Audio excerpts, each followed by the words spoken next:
everyone, and welcome to the Bedfont and Feltham Area Community Forum. It's lovely to see so many of you here on this bitterly cold evening.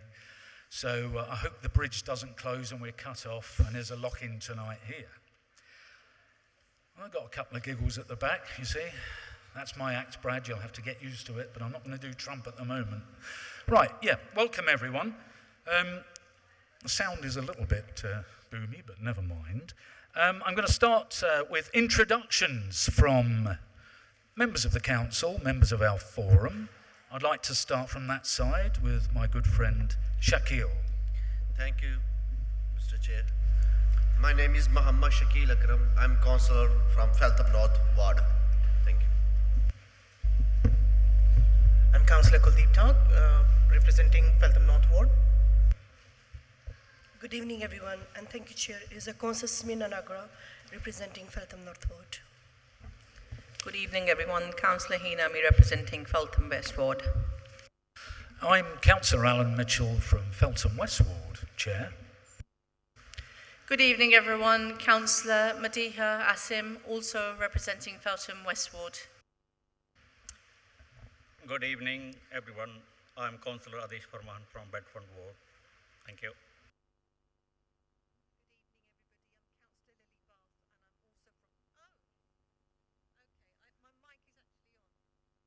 Can you hear me now?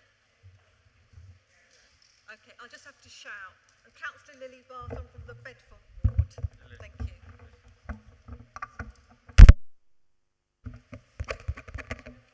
Oh, it's working now. Good evening, everybody. Councillor Lily Bath, and I also represent the Bedfont Ward.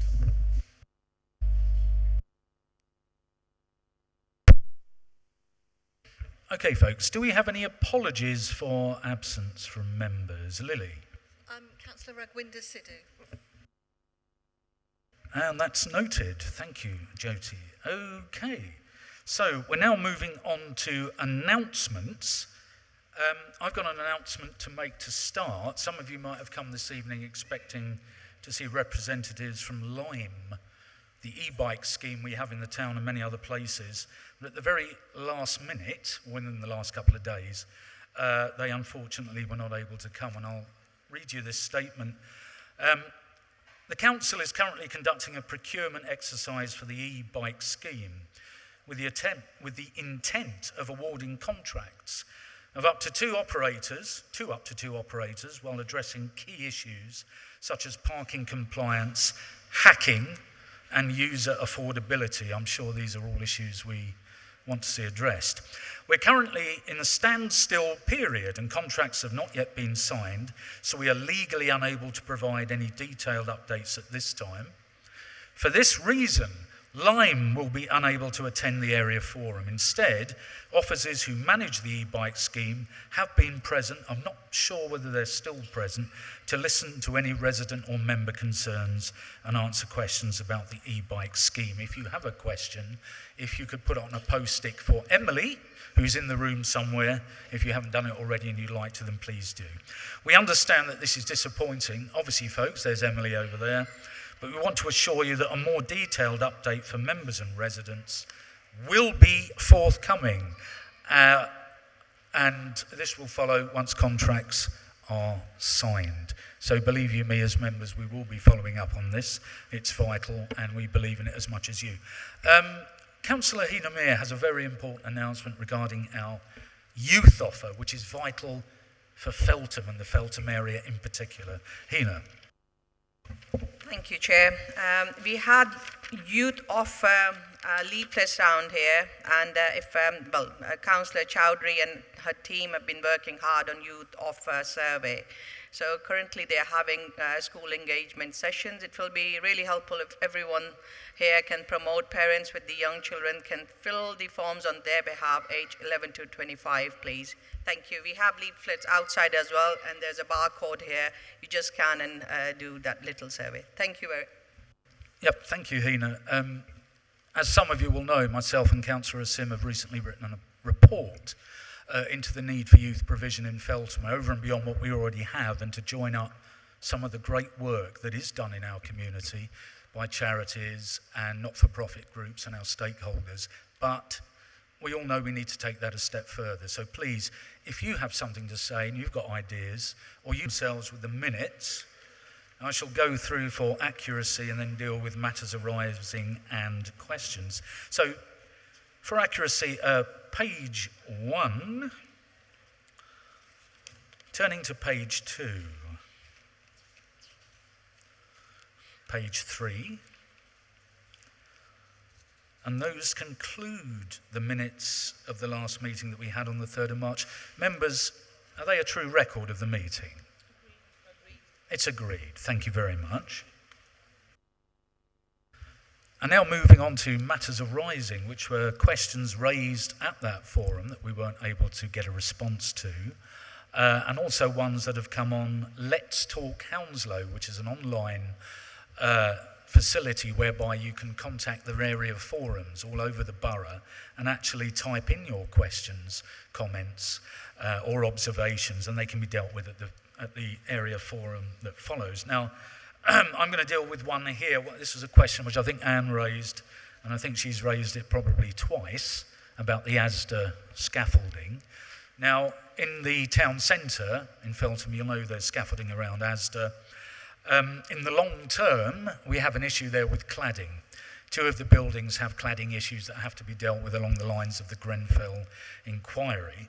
But we acknowledge that the partial closure of the surface car park presents an inconvenience for shoppers and businesses. However, maintaining the isolation zone is crucial for health and safety reasons until the residential long leaseholder completes the necessary roof works. So there are still outstanding roof works going back to last autumn and winter, and we had 2 particularly bad storms which took slates off and caused damage. Now, that sounds like we've been here before, but according to the town centre management and Samantha Bond-Arnold, who we work with closely, they hold regular meetings and updates from all parties. They don't have a start date yet, but are working on this as quickly as possible and would hope to have all parts of the scheme reinstated soon. So we hope by the next forum to be cracking on that and actually have the nitty-gritty. But thank you for raising that. I beg your pardon? Waiting for the nails. It could be the nails. And when they get the nails, let's hope they've got the hammers to put the nails in.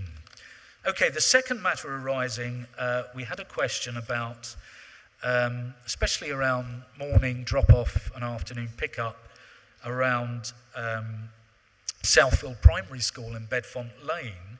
And the question was about Ruscombe Way, which is a nice little cul-de-sac just up the top of Bedfont Lane as you head towards Bedfont on the left. And it was about cars parking on pavements at busy times when mums and dads are dropping off and picking up.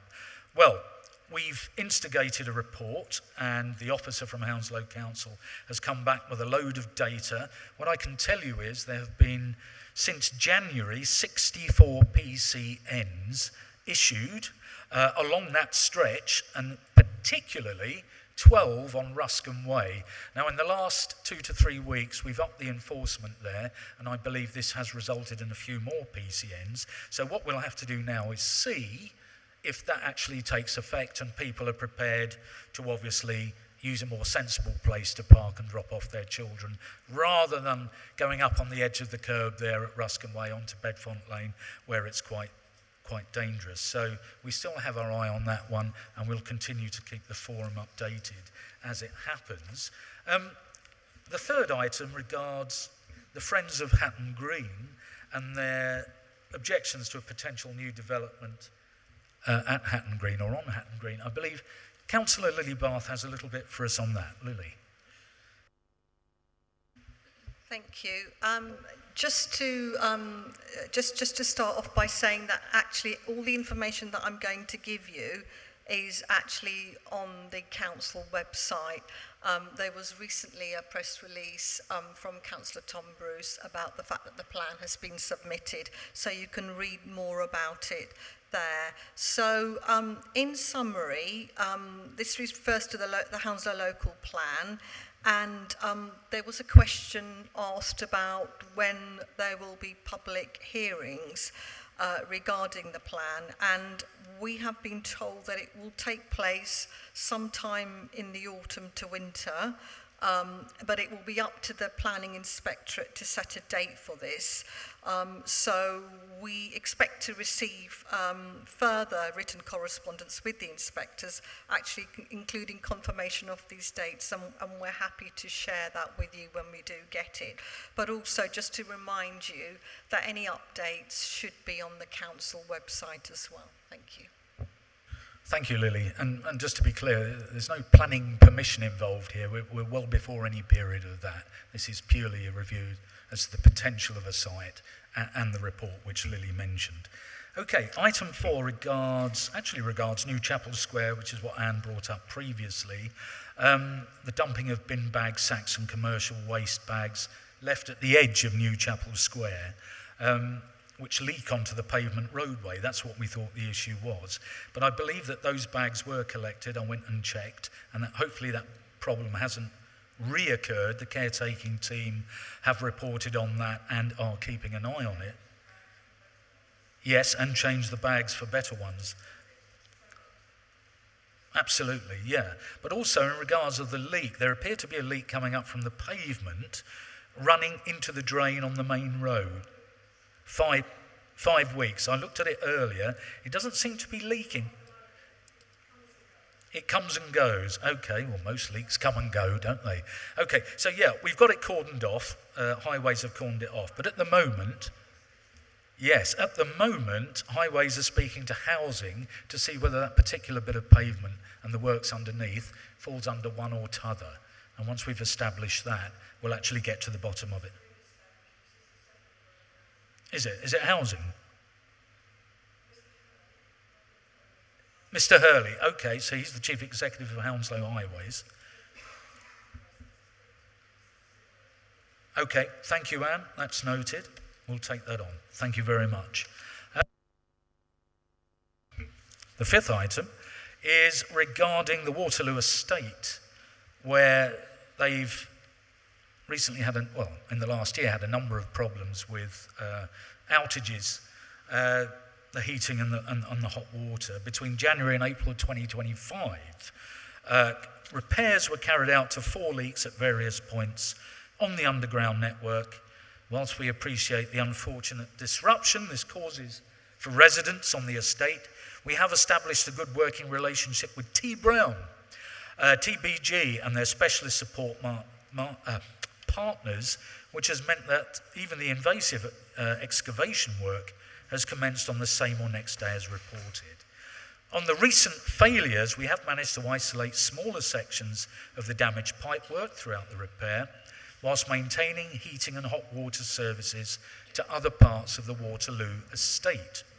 To carry out these repairs, we must identify the area of the leak, which can delay the repair, then excavate the ground to expose the pipework before reinstating the earth, sub-base and paving. To make the best use of the period where the pipework has been visible, we've carried out preventative work to other sections of network and installed isolation valves before backfilling the ground. The long-term replacement plan for the estate is that we are currently in the process of procuring a specialist consultant to work with us on design and to provide options to the most effective, future-proofed heat network for the Waterloo estate. And I would say that's probably not before time, because this has been a recurring problem. We are aiming to have the consultant in place before September 2025, with options later in the year or early 2026. Okay, item number 6. A question was raised regarding local parks and safety in local parks. We're lucky to have Farzana here. Farzana, where are you? There she is. She is one of our esteemed officers who does a great job for us on the community safety side. She's got a little update for us. Is there a microphone for Farzana so she can be heard? Thank you very much, Emily.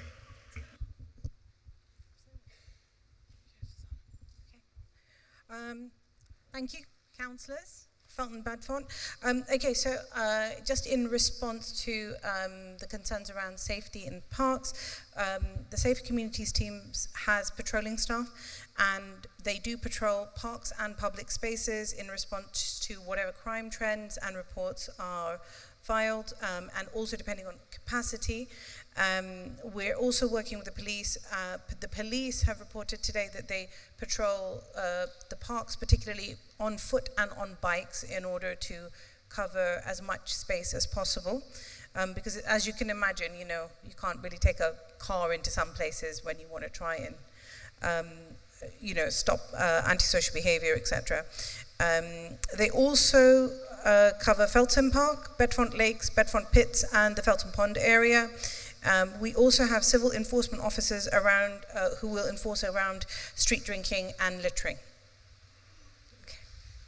Thank you, Farzana, for that update. That's most welcome. Thank you. The seventh item on the matters arising is about parking on Bedfont High Street, but that's coming up in the action plan. But item 8 is a little bit about Bedfont Pits. Lily's got something for us on Bedfont Pits. Thank you, Lily. Thank you. So those of you who know the area, Bedfont Pits, we've had a lot of problems with this over the years. It's a long-standing issue. It's really about fly tipping and the fact that it's not actually maintained. The area doesn't belong to the council, so it's always been very difficult for the council to maintain it because they legally don't have a right to do it.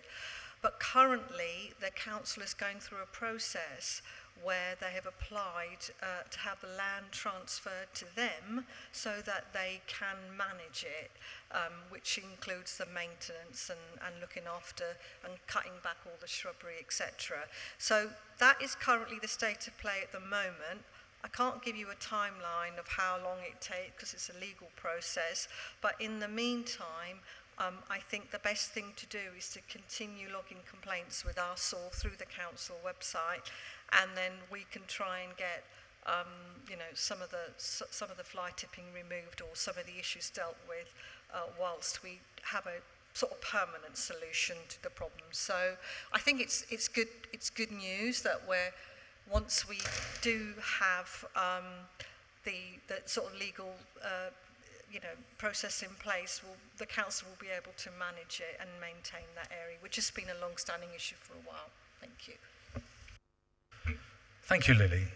The final item was regarding perceived parking charge differences from the Chiswick end of the borough to the Feltham end of the borough. I've looked into this, spoken to officers who assure me that there isn't actually any difference. We're applying the same criteria at both ends of the borough. I have a statement here regarding that, and it's on emission-based parking charges, which is how the council operates. Whereas private retailers like Asda may offer free or low-cost parking to attract customers and drive sales, the council must balance accessibility with strategic policy objectives. Unlike private retailers, our parking policies are not commercially driven.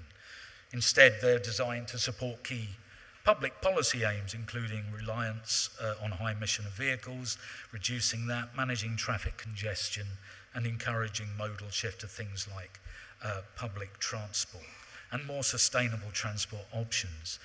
The purpose of an emission-based charge, which is the same in Chiswick as it is in Feltham and everywhere between in the borough, is to influence travel behaviour by encouraging and transition toward cleaner vehicles and more sustainable transport choices, which aligns with our climate strategy. As part of our overall parking strategy, we're actively reviewing where and how residents are choosing to park, both in council, maintained spaces and on private land, and we're collecting data to better understand parking behaviours. While we cannot and should not replicate the commercial pricing models of private retailers, our approach serves the broader public interest. The council's parking strategy is grounded in environmental responsibility, social equity and long-term sustainability.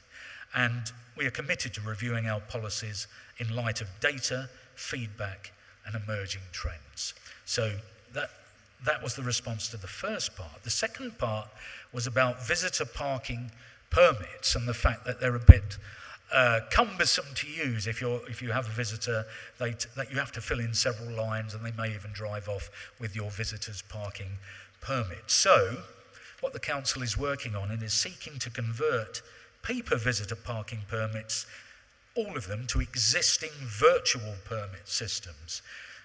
This briefing note outlines the proposal to convert all of the existing paper-based visitor parking scratch card permits to the council's existing online virtual permit system. Hounslow Borough currently provides visitor parking permits in physical formats, scratch cards. These permits are manually validated and resource intensive to manage. The council has already implemented a virtual permit system for residential and business permits, which enables streamlined digital processing and enforcement. So what the proposal from the local authority is to cease the issuance of the physical paper visitor permits over time, supporting residents who are making that change who may struggle, and ultimately migrate all visitor permits to the existing virtual permit platform, obviously reducing the environmental impact by eliminating paper-based processes. And as I say, we will be providing online and telephone support, which is absolutely important for residents who are unfamiliar with the virtual system and need support in accessing it. So, thank you very much indeed. That deals with the matters arising from the last forum.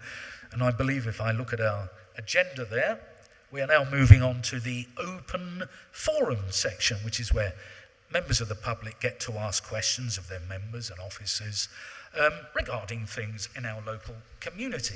So if Emily is on standby with a microphone, she is.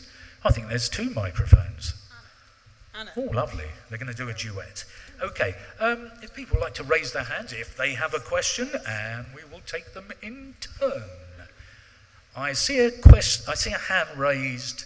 Oh, it's George Cover. George is waving around there. George, thank you. Thank you, Chair. Is this working? Okay. Yeah. Okay. I wish to bring up a subject that's worrying me and my son who lives near the traffic lights at Chubb Fire. At the weekends, the traffic light setting is 8 seconds green on the Staines Road, for only 8 seconds, which means people are jumping the gun across the red lights because they get so frustrated. The traffic bill goes right back to right back to Pentlow Gardens, and people just get frustrated. So what they do, it goes green, and they know it's only going to be 8 seconds. So they put their foot down and they will jump a red light. And I've seen it happen because I'd go there every Sunday morning. And the danger is, and I've sent the videos of this to the Sima Malhotra, and with the timings on, and a few councillors here. But it's been going on for ages. And I do believe someone was killed some months ago on a bike on a Sunday morning because it was all dropped off. But living there, right next to it, he says, if there's going to be a dig, as I've explained, people turning right on the Staines Road will see the lights go red and they're halfway across the junction. They'll think it's safe to go round to either the Fags Road or this road here, and there'll be a dig. They'll be T-boned by someone jumping the red lights. I've got a couple of theories about this. The first one is maybe this 20-mile-an-hour speed limit from these lights to those lights is making less cars get through on a red route, and so they're making it green that way more to get more cars through doing 20 mile an hour that should be doing 30, because the fact this is 20 mile an hour is absolutely ridiculous. It's a straight road, there's no schools, there's no old people's things, there's no bends, there's no hills. So who on earth thought of making it 20 mile an hour for 700 yards? Because if you come from Hatton Cross, you come to those lights, if you turn left it's 30, if you turn right it's 30, you've been doing 30, if you go straight across it's 20. So I believe someone in an office has done counted the cars on a Sunday and come to the conclusion that on paper that we don't need the lights on so long. But as you know, on paper, things don't work, do they? As someone said about Nottingham Forest team, on paper, we're a good team, but unfortunately, we play on grass. And that's much my thing. That's it. And can I just indulge me with line bikes, okay? It's one of my things. Can I ask people, how many people here have actually hired a line bike? Put your hand up. Anyone? Anyone? Including yourselves? Anyone hired a line bike? Anyone hired a line bike? Two. Okay. Who thinks that they're a waste of time and absolutely a blight on the area? Who thinks so? I do as well. Yeah. Okay. That's my little thing. Thank you, George. Okay. Thank you, George. Yeah, line bikes. Yeah, we've made some changes to that. We've taken the line bike bay away from the War Memorial. And the one outside the old new look shop, I'm not satisfied with that and the way it's being policed and the way it's being used. But as I said earlier, there is an e-bike scheme review taking place, and Lime are involved in that. So we're definitely going to make sure that we hold their feet to the flames on the issues that George raises and we as members and the community have raised. On the other point about the crossroads there where Fags Road joins Staines Road, what we call the mini-max, I think in old money, I mean, that 20 mile an hour stretch must have some effect on that. I can't imagine it would be any other way. So that would need reviewing, and that the phasing of the lights would encourage someone to try and get through while they've still got a bit of green. But I know over many years the number of times I've been past there and seen where two cars have come a cropper, one's coming off Fags Lane, turning right up Staines Road, one's coming up to turn right towards Hounslow, and they've clipped each other. It isn't a nice junction. It's an awful junction. And I'd like our traffic officers to actually look at that properly. We don't have any here, but I'm making a note here. And in fact, George, if you could give the absolute detail of your observation to Emily before you go, we'll actually have that to take to the traffic officers. And I'll quickly allow a hand coming up from a gentleman there, my old good. Yes, there he is. Can I add Sorry, to that? Absolute sympathy, I live in the same place. If it had a right filter coming from Staines, is that better? Nearer? There. If it had a right filter going into Fags Road, it would make it a much safer junction as well.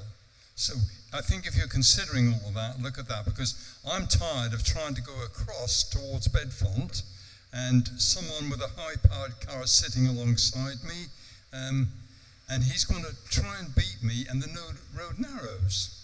And there's so many accidents caused by that, or actually so many pieces of bad behaviour. I think there's a whole discussion about that particular junction. And it is called Mini-Max Corner because I actually personally saved the doorway. Thank you. Thank you, Mac. Thank you for that. Yes, we'll take that to traffic officers. Mac, if you could add that point to what George said, can we get it all down on one thing? Thank you. I see a hand over there, a lady in a lovely red. Lady in red. If you'd like to stand and introduce yourself, my love. My name is Anne. I'm the founder of Anshan Charity UK. I operate a food bank in Feltham North. So thank you this evening that I'm here, this opportunity for me to be based. The reason why I'm coming here, I just need everyone to support me, because since 2020, I launched this food bank in the Feltham North. About 58,000 people have benefited. Everybody know about this, a great job I'm doing. But the challenge I have now, the council want to take the property and give it to the agency. And the agency now tell me I have to be paying 23,000 in a year. So I'm not doing business, I'm doing charity. And I'm doing a great job to support the need in the community. So I need everyone to support me to make sure that I have that place to help the community. Thank you. Yes, Councillor Kuldeep Tak, could you add something to that, please? Thank you, madam. And we are aware of the issue, and we have been working with you. The last update I had from the officers was you were offered two alternative places. One is in Passacourt, which is just opposite the existing place, and the other one in the Assembly Hall itself. That is the reason I am sorry, because in that place, So all the community, they are crying. So why should, the place is a council property. Why should you want to take me away from there and go and start another place? Where since 2020, I never stay home and be busy stressing my life to serve the community. Why they want to take it from me? And the place is empty. Since 5 years, nobody use it. I developed that place. So why should they want to take it and give it to other person? So think about that. Okay, can I just step in? Emily, do you want to come in or something? We're struggling with sound tonight, folks. The sound, I'm sorry, it's our side, your side. It's very hard to catch everything. Emily, do you have a contribution to make to this, the lady's point? Are we on? So, Gary, are we on? Thank you. Hi everyone, I'm Emily, I'm the Community Development Officer. I know Anne, we've worked with Anne Shine Community Partnerships Unit for a number of years, and as Councillor Tack has said, we have offered other premises, and unfortunately some of them aren't like for like, and we will continue to work with you, Anne, as will your councillors. So Councillor Tack, Councillor Akram, please do come in. But there is a lot of support that we have reached out and offered, and we will continue to do that. But unfortunately, the business units are, or how would you call it, up for sale, as the council needs to make money from those units, and it was a temporary use during COVID. That's all I know. Just thank you very much. First of all, Einstein, you come here. I think we met 2-3 times, discussed these issues. I think also the MP also visit your premises as well, and the officer I think 2-3 times also visit. They have the concern with you, and they also give to offer. If you are not happy, decide you are not happy, and they will find out and other ultimately other things. Let me finish. We can chat with you again. We can sit together. Let's see which you have any proposal, because that premises they give to you for the short temporary agreement, no for the permanent. Okay, that's why they want to move you at another place, which you will be the happy. They're no forcing you, but when you are happy, if you're not happy on the 2 options, let me find out which one is better for you. We can meet after the meeting. Okay, We will always try our best, Dan. Okay, yeah, we've got the point. Can I ask Feltham North members, to please help this lady as much as possible? She does a wonderful job. Let's see if we can't find a solution to that. Thank you very much indeed. We'll take details at the end, have a further discussion at the end with your members. Thank you for your question. We are all keep in touch, even those all 3. Yeah, we will sort out. Thank you. Thank you, Councillor Akram. Okay, moving on. Do we have another question? A gentleman with a blue shirt this time. Blue for Ipswich. Stand up. Hello, my name is TJ. I'm here on behalf of the chairman of a local football club called Feltham Town FC, and I want to hand in a petition. Sorry, which team? Feltham Town FC. Feltham Town Football Club. Okay. Yeah, a local community club, grassroots. I want to hand in a petition because we would like access to the disused pavilion here at Feltham Park. The disused pavilion here at Feltham Park. Could you possibly introduce the petition, how many petitionees you have? I have over 150 signatures. Okay, please, if you'd like to present this forward. Thank you. Wow, okay, yes, I'll make a note. Thank you very much indeed. That will be taken to member services. We'll do the next thing with it. Is your contact details on there? I can put my contact details down. Okay, if you could please append that so we can come back. I have a copy. Thank you. We also have many signatures online as well. Okay, Councillor Kuldeep Tak. Thank you, Chair. We are aware of the petition. We met the members of the club during our surgery last weekend, and we advised them to bring the petition to the area forum today. Thank you, Kuldeep. Thank you very much indeed. A gentleman's hand at the back with a peaked cap on the end of the row.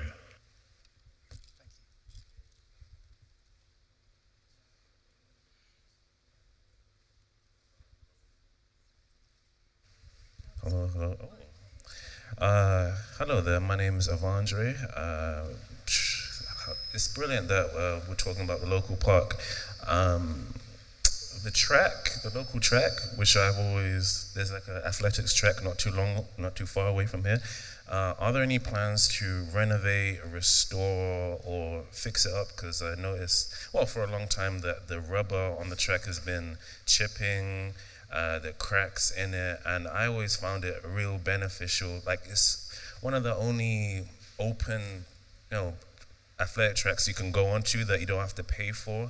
Like, I don't know any other borough or any other town that has one like this, and I always found it a privilege, and I always appreciated, the thought of, I've done 2-3 laps around the track today, and so I thought it would be a benefit to the entire community if we could restore it, fix it up, maybe open up local competitions to local secondary schools to come together and compete, or open up competitions to the entire community, different ages. Maybe that might be a great way to bring in money or, bring people together.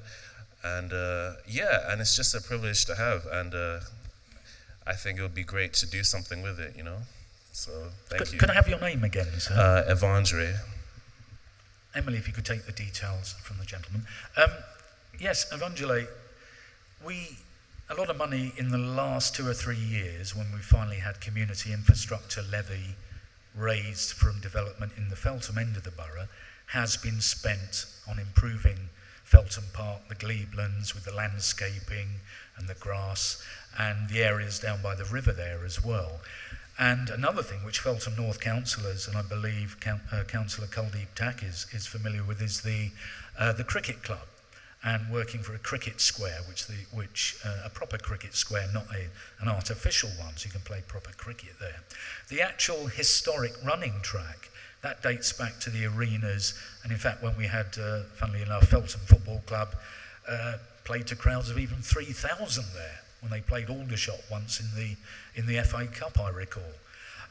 So you're absolutely right. The actual status of the running track and where that fits within the improvement programme, I'm not sure, but I'm just going to ask Emily Miller, our Community Development Officer, to pop in with that, if there's a microphone. I might not have a response to the specific point you were just making, Chair, but I just want to make people aware that there is some work happening in the council with one of our consultants on the Feltham Parks master plan, and this, don't quote me, I can get you the correct information if you give me your details, but it does include parts of the arenas, Gleeblands, those parks that connect just behind us.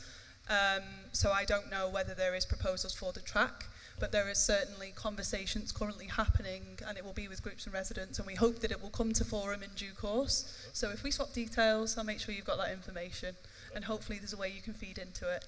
So thank you for bringing that up. Chair. Yep, thank you, Emily. Is that a conversation in terms of with the residents, or going on between the council? So the consultant contacted me recently to reach out and speak to local groups and organisations. So if and when it comes to consultation, obviously we'll bring it here. So it's a process that's just starting. Phase 2, sorry. Phase 2. Okay, that's good news. Thank you very much. Any further questions before we move on?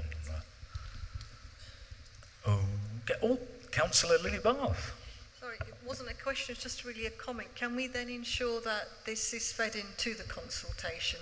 Because that's exactly what the consultation is about. So we've got to make sure that this gentleman's views about what needs to be changed is actually fed into that consultation formally. Yeah, thank you. Yes, thank you, Lily, for making that point. Absolutely correct.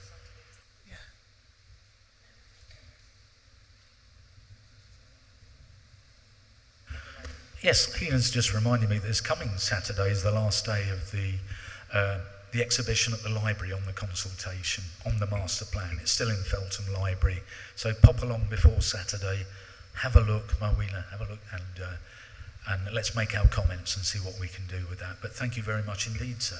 Okay, so we are moving on in our agenda.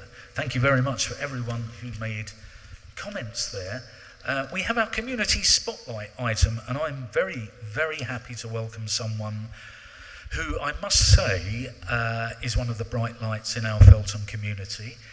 As someone who is a fellow actor, I was astonished at the work she created, as was George, sitting over there, George Cover, when she created not one but 2 performances based on verbatim theatre, which is based on what people actually said, the real characters, the real places, the real things that happened in this great town of Feltham and Bedfont and Hanworth. She's done that for us, and she not only runs the Tale Be Told theatre, but she also runs a wonderful movement class for all the community, especially older ones, called Positive Movement.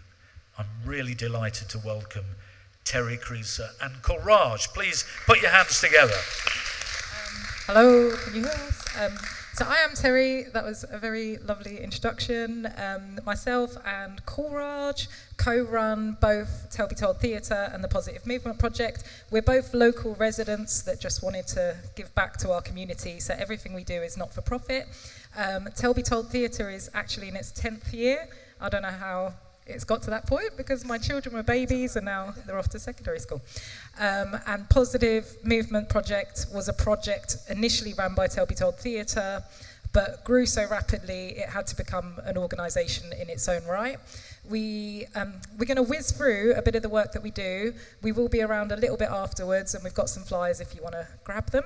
Everything we do is free at the point of service. We'll start with the Positive Movement Project. It aims to improve mental health and boost social connection and reduce loneliness in our community through movement, sport, fitness, and in play. We work mainly with adults, but we have recently started doing a bit more work with young people as well with the Positive Movement Project. We've got a big project on at the moment, which is all about taking inspiration from nature to help your mental health. And there's a cycle called Calming Connections, which is being out in nature, things like walk and talks, community allotment sessions. And that's all about promoting calmness, increasing physical activity, but in a very low impact way, but boosting connection while you do that. Okay, I'll talk about the next one. So our Ground and Grow program is something which is a little bit more tailored sort of support, and it's for individuals who are 18 plus, which are facing sort of emotional challenges such as low mood, anxiety and stress. And what we do in these sessions is that we do have the sort of physical element where we're doing fitness sort of exercises, whether that's sort of Zumba or chair fitness, Pilates. But what we do after that is that we do well-being exercises which look at elements around understanding our emotions, sort of our needs, and also kind of being able to sort of express ourselves and be able to manage sort of stresses that are happening in our lives. And what's really, really lovely is that we use nature as a bit of a metaphor for that. So kind of following the sort of life cycle of plants and nature, and then how we can apply that sort of metaphor to supporting ourselves and what we need. With this program, we're supposed to be delivering 6 cycles of these sessions across 2 years. We're currently in cycle 1. We've just done session 10 today, and that's happening at Hanworth Air Park Leisure Centre. So the rest of these cycles should be in other sort of centres in Hounslow. So we should have one starting in Isleworth at the start of August, and then we're looking to kind of bring it around to Brentford and in sort of more community-based settings as well, not just leisure centres. But that's a programme that we're really, really excited for, and we've seen such a big benefit for the group that we have in our current cohort. And we are really trying to respond to needs, so if there's a need for it in a certain area, then we would love to bring it to that area. We'll go to the next. Level Up Fitness, we've been very lucky to receive funding from the Thriving Communities Fund, and with that we've been supporting local unemployed people to become trained fitness instructors, and it's dual purpose, so at the same time we've been running free fitness sessions for the community, mostly from the Bedfont Lane Community Centre. We're going into our next part of that programme, which includes small group fitness sessions at Hanworth Leisure Centre, and you don't have to be a member, we'll get you in. And they're small groups so that those of us that might be a bit nervous or anxious feel supported. Those of the people that we're training can shadow in a gym's environment, and then we can help support them through their qualification. And we've also got walk and talk events happening as well. And we're really looking to train up some volunteer walk leaders. We're very aware that we're a small team, we're a bit limited in how many activities we can offer. We'd love to have them every day of the week, weekends, evenings, but we also have families ourselves. So we're hoping to train up more people so that we can have more activities. So with the walk and talks, we're really interested in getting people interested in volunteering to come along, meet us and train up so that you can do sessions as well. We'll go to the next page. I'm excited about this one because you got me excited about the running track. The running track is one of my favourite places in Feltham. It's where I feel at home. We've got funding from Sport England to run a programme called See It, Be It, Run It. And with that, it's aimed to encourage local people into running.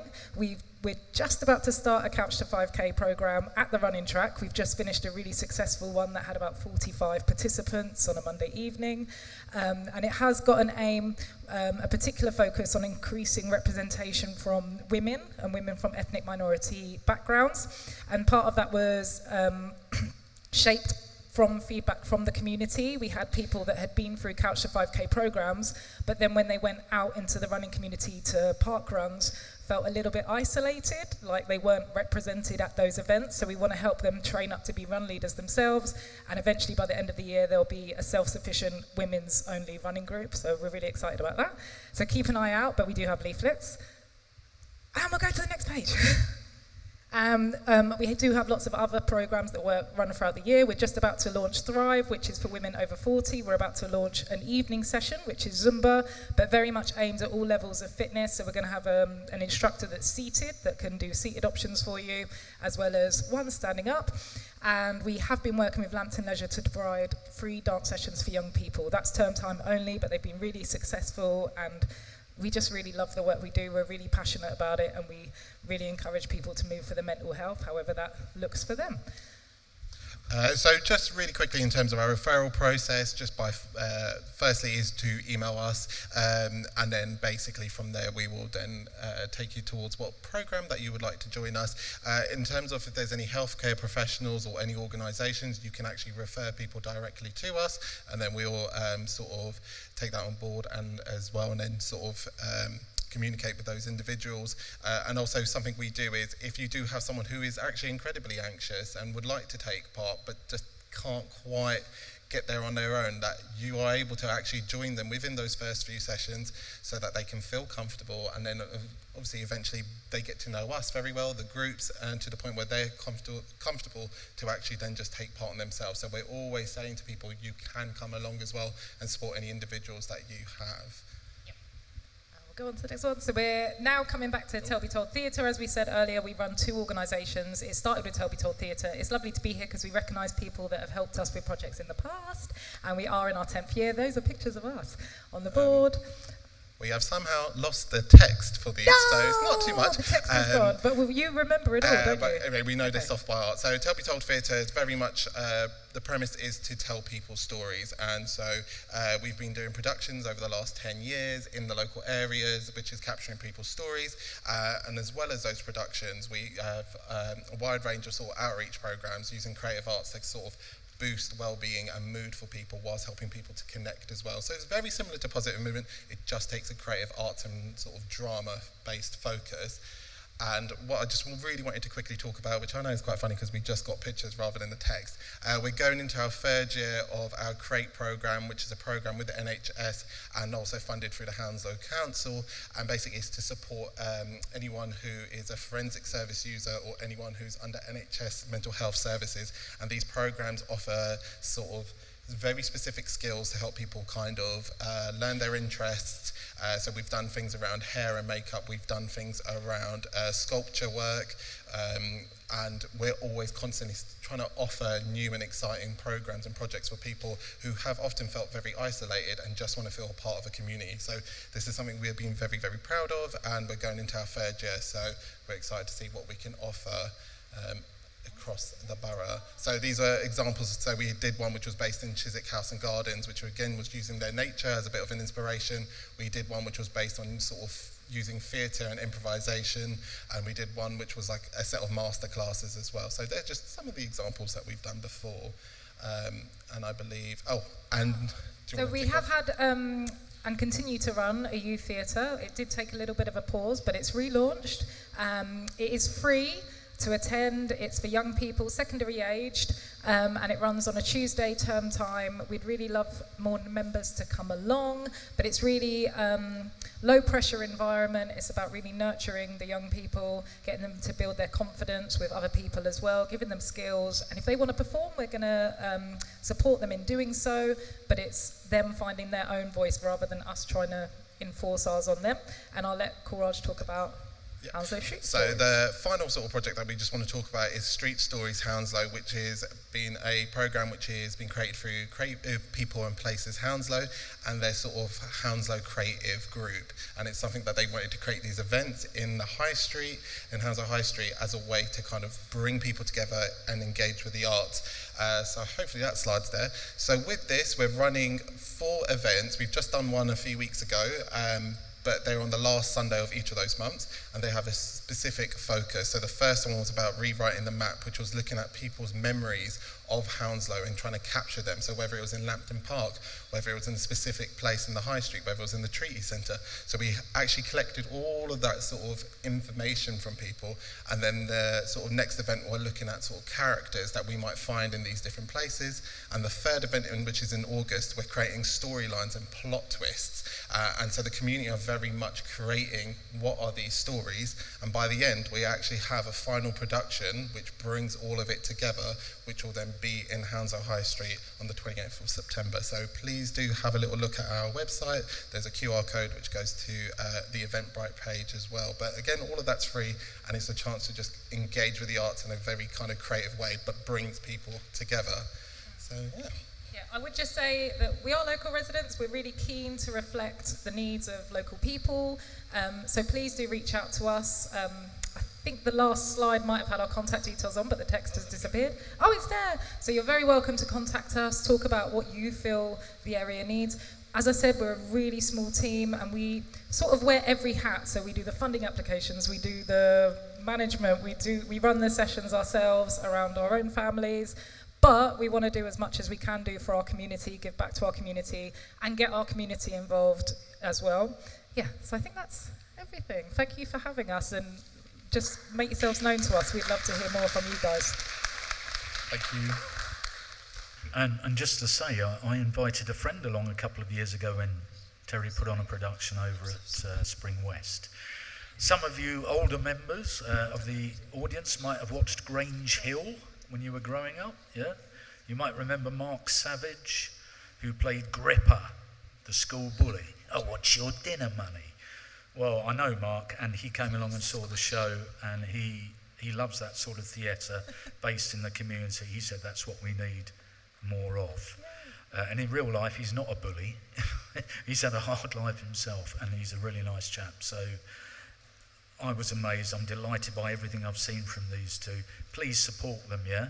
Please take leaflets, because I rather like the mental health stuff too, and the walks and the allotment work. Isn't that nice? Isn't it amazing the amount of stuff we've got going on in our borough and just at our end of the borough? So thank you both. Thank you once more.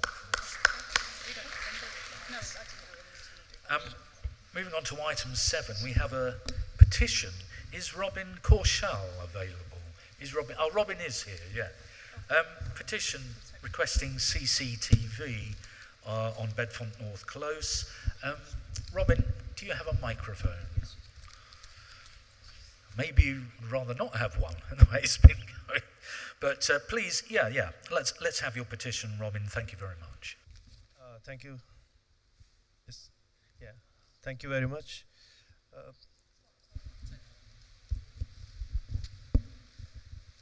Yeah, thanks. We filed the petition last year, 2024, in February, and then it's got lost in council. Then I was chasing it.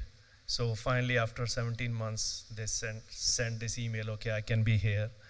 There are a lot of incidents happening in the Bedfont area, particularly.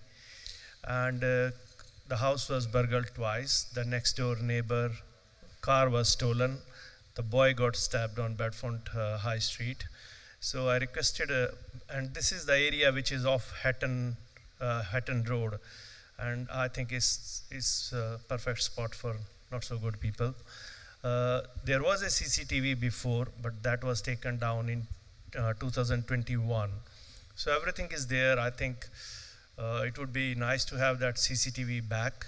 All the resident, it has the small area has 20 houses, and we have almost everybody has signed the petition, and I think it will act as a deterrent, and it will help the whole area. Thank you.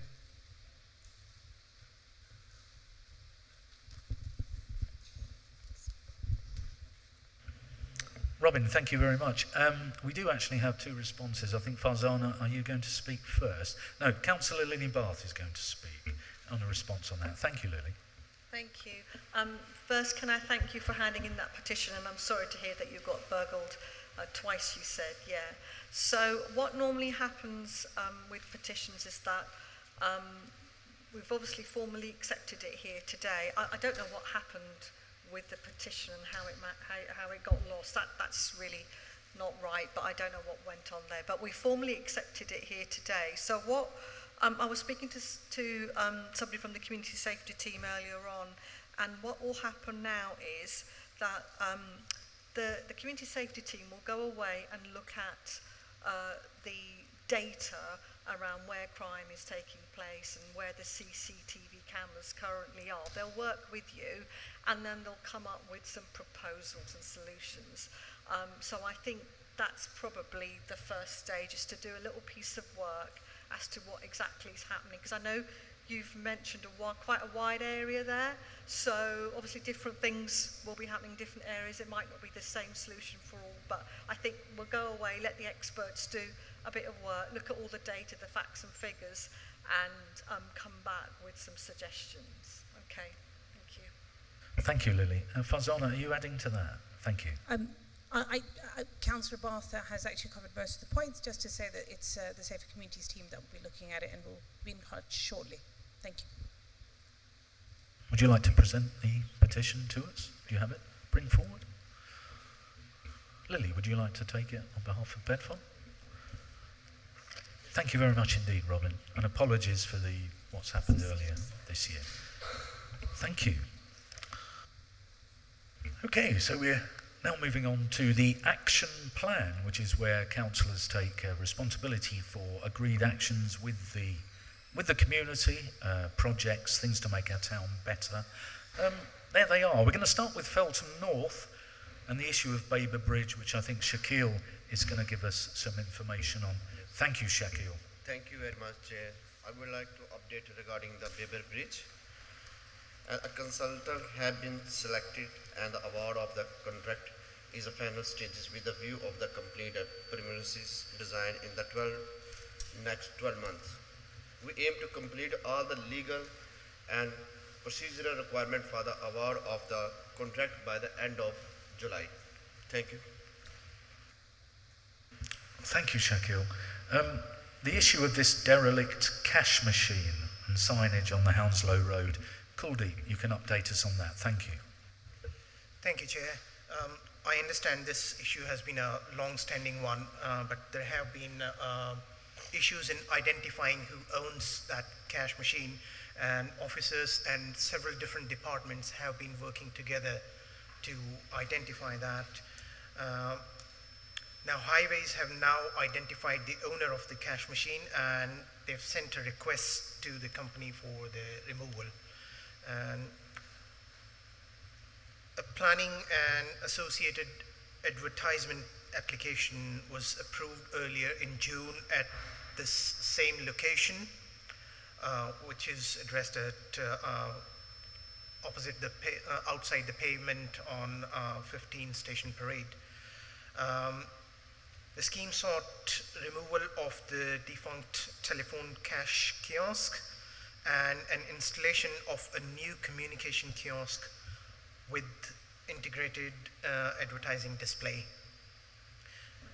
Now it appears that similar works are being proposed in multiple locations within the borough, as associated planning applications on some of these have been submitted by the applicant.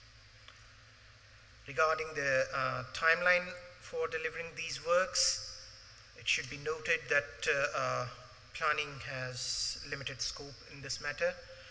The planning consent grants the applicant 3 years from the decision date to commence the approved works as the planning expires. So the applicant will have about 3 years to proceed with the new signage, but we expect the existing cash machine to be removed earlier than that. Thank you. Samina would like to add to that. Thank you, Chair. I'm just going to speak about the request for items for action plan further. We are keen for the community to make suggestions for addition to the action plan. We know there are several great opportunities for community projects that have happened, like that Donkey Woods improvements and the work of the Friends of River Crane in the area, as well as tree planting on Sparrow Farm and the cricket pitch installations. We can't promise all suggestions will be suitable for the action plan, but we will always work with you and on your ideas and support where we can. Please speak to us or speak to your councillors or community development team if you have any ideas we want to put forward. Thank you. Thank you, Samina. So that's ideas for the action plan, which you can put directly to your local councillors or use Let's Talk Hounslow. In fact, the gentleman who mentioned the running track, that might be something that we could slot into an action plan. Maybe you could speak to one of the members from Feltham North before we leave at the end of the evening. I think that would dovetail nicely. Okay, moving on to Feltham West. I was going to handle the High Street update, but my glamorous assistant to my left, Councillor Madirasim, has an interesting update. It's positive. Thank you, Madira. Thank you very much, Chair. Now, in the interest of time, and I appreciate everybody's been here for a while now, I'll try to be as brief as possible, but if there are any residents who do like an in-depth written update, then we can provide copies of that as well. Do speak to either myself, the Chair, or one of our safety teams at the end. The Feltham High Street area remains a central focus of our community safety and partnership efforts. A variety of targeted engagements and interventions are underway to address antisocial behaviour, support local businesses, and inform both residents and traders on how to report concerns and access support properly. We are collaborating closely with the Safer Neighbourhood Policing Team, local partners. Now these can also be partners like schools, neighbourhood watches, and local residents, and colleagues within the London Borough of Hounslow and from neighbouring boroughs to deliver a coordinated and sustained response. So how are we achieving this? There are 7 main areas to consider, and I'll be going through them one by one. The first is high street engagement and joint partnership working. As I previously mentioned earlier, the high street is a regular agenda item at our area-based meetings, where emerging issues are discussed with stakeholders, partners, and council colleagues. A dedicated subgroup has been established to monitor and address antisocial behaviour and safety concerns on a weekly basis, with a review scheduled for the end of September to determine if further efforts are necessary. Secondly, business and community engagement. A Safer Business Walk organised jointly by the Safer Communities team and Safer Neighbourhoods team has been arranged to connect with local businesses, keeping them informed, supported, and involved in joint efforts to combat antisocial behaviour. Feedback from participants has been positive, with increased confidence in reporting and partnership work. Thirdly, ongoing liaison with the Feltham Centre. We meet regularly with the management team of the Feltham Centre to share updates and address antisocial behaviour issues affecting the premises, ensuring a collaborative and timely response. Fourth point is library engagement. We are also working with borough-wide libraries, including our very own Feltham Library, to support them with ongoing antisocial behaviours in the area. Regular visits are conducted to maintain visibility and provide reassurances both to residents and staff. Fifth point, intelligence sharing and CCTV coordination. Now, the Safer Communities team maintain close cooperation with the CCTV team, who are actually based in Brentford and Bedfont, but we do have cameras across the high street, so they're able to share the intelligence very quickly. We also share it with the police and other key partners to identify and take appropriate action against key individuals involved in antisocial behavior. Now, a lot of the time, these are recurrent offenders, and we're able to combine the data to form a picture. Point number 6, youth engagement and summer planning. Now, weekly multi-agency meeting is scheduled to plan and implement activities during the summer holidays where the kids are off school, with an emphasis on early engagement and diversionary work targeting young people. In Feltham West, both Councillor Mitchell and myself are already pushing for better youth provision in this part of the borough. We've met with the leader, as he already said, and submitted a written report to support this, and we are just waiting to hear back from him. Having said this, we're extremely lucky to have community champions like Darren and Siobhan, who already do a lot of work with youth, and even Carol, who hosts activities at the Bedfont Lane Community Centre during the summer holidays for families and young children. And I'm sure if you ask them, they'd be more than happy to hear from you if you are interested. And finally, point number 7, youth and parental support. We're also working in partnership with local services to support families through initiatives such as Surviving My Adolescence course, which is primarily designed to assist parents to navigate challenges associated with teenage behavior. Now, as many of you would have already known, last week, the Safer Communities team held 7 community engagement events across the borough as part of an ongoing initiative offering reassurance and practical support. Residents showed strong interest engaging with police and the community safety team on issues like drugs, crime, antisocial behaviour, and ways in which we can jointly work to keep our neighbourhoods safe. These action updates show our commitment to building a safer, more resilient community. The safety of our residents is a top priority, and by placing young people at the heart of our response, working closely with schools, offering early support, and tackling antisocial behaviour through strong partnerships, we're taking real steps to create lasting change. Thank you, Chair. Wow. Maddie, have a glass of water. You did very well there. In a nutshell, yes, we have issues in the town centre. We've seen them return in recent months. A lot of those young people come from very difficult backgrounds, but it's not good enough. Some of the criminal damage they've carried out in the buildings and to the glass panels on the new pedestrian footway by the railway station and other things. So it takes a whole community to raise a child, and we have got so much going on. And as Maddie said, we have as a team in Feltham West written a report which is sitting with the leader at the moment, and we're going to pursue that. But it's people's home as well. It's not just a town centre with shops. People live in the town centre, in the flats, New Chapel Square, and also on the shop side of the road.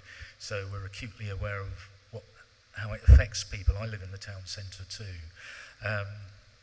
We've got great stakeholders. We certainly have the people to find the solution to these problems. We've just got to join up the dots. So our commitment is that we will continue to do that. I think that covered it rather well, so I'm going to hand over to Hina, who's going to ask about Feltham West items. Thank you, Hina. Thank you, Chair. So here I have requests for items for Feltham West as part of our action plan and an update as well. As we all know that the community have some great ideas for projects and positive changes in Feltham West, from the Feltham Station Gallery to Feltham Faith mosaics on community walls to positive morale and greening in our parks, just to name a few community initiatives. We know residents have projects and ideas they may want to share for support or a discussion, and our action plan doesn't always have to be community issues. Please do let us know if you have any idea for or an improvement you want to share for your area, and we can discuss if it is a fit for the action plan or find new support where we can. As relevant, please speak to me or my ward councillors or the officers in the hall. Thank you. yeah, feel free to email us, but also look up Let's Talk Hounslow. You can actually go directly online and drop into a local forum. This one's Bedfont and Feltham, and put any suggestion or any question you might have there. It might occur to you in the middle of the night. You might suddenly get up at 3 a.m. and start typing. So please do. And Emily's here as well over there. She's always got post-it notes. She wants to hear from you at the end of this forum, what you think, and also obviously to share details, because we need some specifics from George. I'll get it from Mac as well about the Minimax traffic issues and the other items we had there. Okay, moving on to the Bedfont ward, where we have Adesh and Lily over here. Who's covering for Ragwinder? It's Lily. Thank you, Lily. Thank you, Chair. So Ragwinder was looking at parking in Bedfont High Street. So we've had a number of complaints over the past few months actually around people illegally parking on Bedfont High Street. So what we did is that in fact when we went there on a ward walk, we saw quite a number of vehicles that weren't supposed to be parked there. What we did is we asked the traffic enforcement team to step up their activity in the area to see what was actually going on, and see if they could not only be a deterrent but actually issue parking penalty notices for those that are illegally parked. So I've got a bit of data here. In most of the illegal parking took place, as you probably know, outside popular shops, for example, the hairdresser, the post office, and around the dry cleaners and supermarket. And of all the vehicles that were logged and the penalty notices that were issued, during that period, this is a period from 1st of January, by the way, to the 6th of July, there were 349 vehicles that had been logged as parking illegally, and this resulted in 237 penalty notices being issued. The reason that we weren't able to issue all of the 349 is that you do obviously get situations where people who, as soon as they see a traffic enforcement officer, will drive off. So that's why you haven't been able to get all of the parking penalty notices. So I think this is just a bit of stats for you, but I think we need to obviously continue monitoring that situation and see where we happen, because sometimes what happens is that behaviour changes for a short time, but then you find that the problem sort of rears its ugly head again. So I think we need to keep monitoring this. But that's all I can give at the moment, but I'm sure Councillor Sidhu will actively pursue this. Yeah. Gentleman there wants to quickly come in on that. It was just a quick question. What was the reason for these people parking there? Presumably to go and use the You're hairdressers and presuming, visit, you know. Yeah, but you've not answered the question. What was the reason for these people parking there?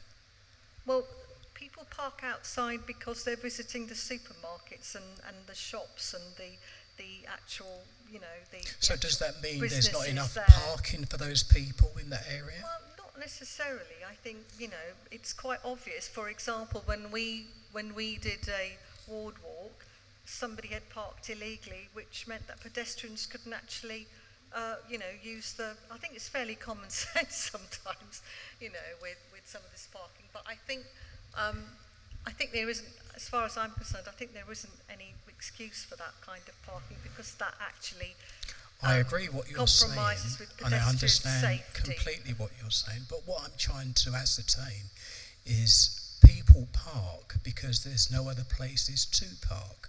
So does that mean there is enough parking spaces for people to spend their money in that area?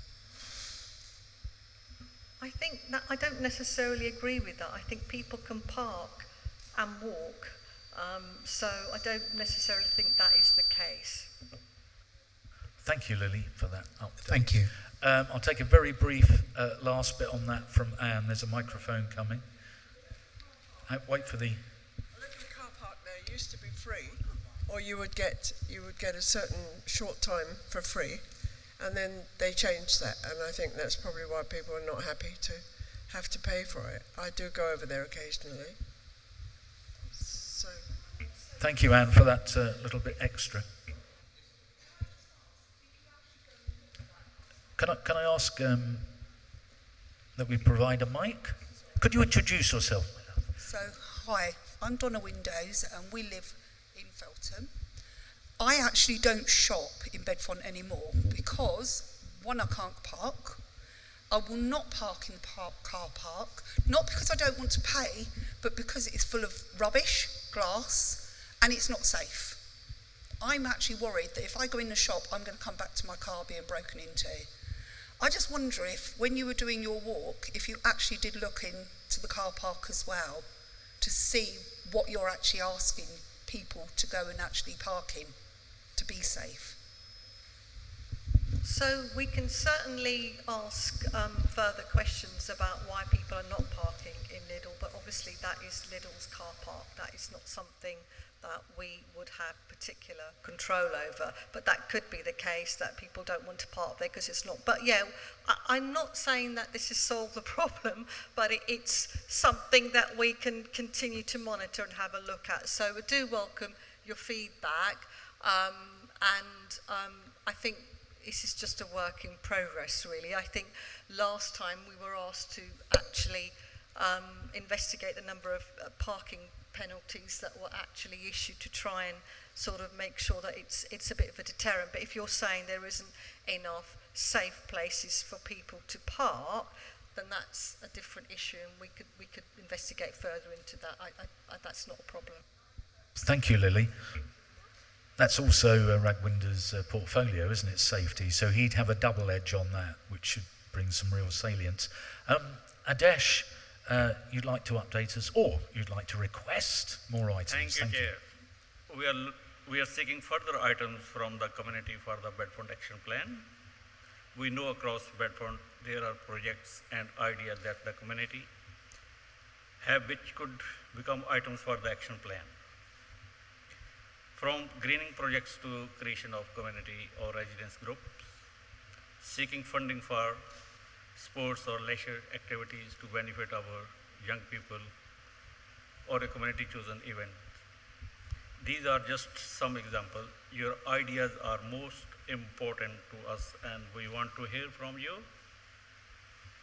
Not everything will be suitable to be added to the action plan, but we will work with you to link and support you to relevant teams or services where we can.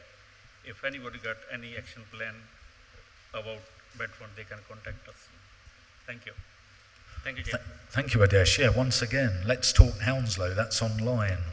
Email your councillors, post-it notes. Emily's over there, anything that's coming to mind. Okay, folks, that brings us on to the final item, which is, someone has their hand up. George has got in. It's like being a game show host. George. Getting back to the parking, the Bethany Way car park was, you had to have a mobile phone to use it. Now, someone of my age and that, we haven't got a clue. You know what I mean? And even if it's 20 minutes free, you still have to register to know when you arrive there. And as long as you have things awkward to pay and difficult to pay, people aren't going to bother. And I'm one of them. You know, I don't mind putting 10 pence a pound in a machine or even my card, but a phone app and all that, and that's discouraging people to use the car park, especially my age.